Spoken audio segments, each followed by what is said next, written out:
బలహీన వర్గాల ముఖ్యమంత్రి ప్రకటించిన భారతీయ జనతా పార్టీ కనీసం శాసనసభ పక్ష నాయకత్వాన్ని ఇవ్వలేకపోయింది. ఉన్న బలహీన వర్గాల అధ్యక్షుడు స్థానిక మంత్రి బండి సంజయ్ని అకారణంగా తొలగించి మరొక వ్యక్తిని నియమించినారు.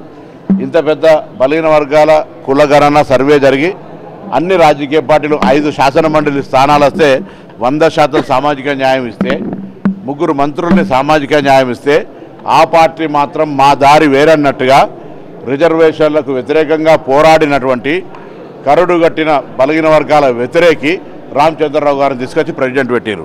ముందు వాళ్ళు మార్చుకొని వాళ్ళ ఆలోచన విధానాన్ని మమ్మల్ని అడుగుతున్న మీరు కిషన్ రెడ్డి గారు ముందు మీరు రాజీనామా చేసి మీ మంత్రి పదవిని అరవింద్ గారికో, లక్ష్మణ్ గారికో, లేకపోతే ఈటల రాజేందర్ గారికో, ఆర్ కృష్ణయ్య గారికో, ఎందుకంటే బండి సంజయ్ గారు మంత్రులు కాబట్టి వాళ్ళకి ఇచ్చి అప్పుడు మమ్మల్ని ప్రశ్నించడానికి నువ్వు అవకాశం తీసుకో. బీసీ రిజర్వేషన్ 42% ఇస్తా అని చెప్పేసి, కానీ మనం మీరు చేసినటువంటి కులగణంలో 46% బీసీలు ఉన్నారు. మరి 46% సరే 42% మీరు ఇస్తున్నారు.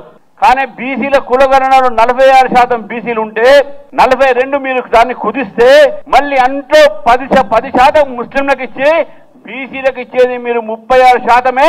ఇక్కడ దగా చేస్తున్నది తెలంగాణ బీసీలనని చెప్పేసి ఈ కాంగ్రెస్ పార్టీని హెచ్చరిస్తాను మిత్రులారా. భారతీయ జనతా పార్టీ మాకు అధికారం వస్తే మతపరమైనటువంటి రిజర్వేషన్ మేము తీసేస్తాం.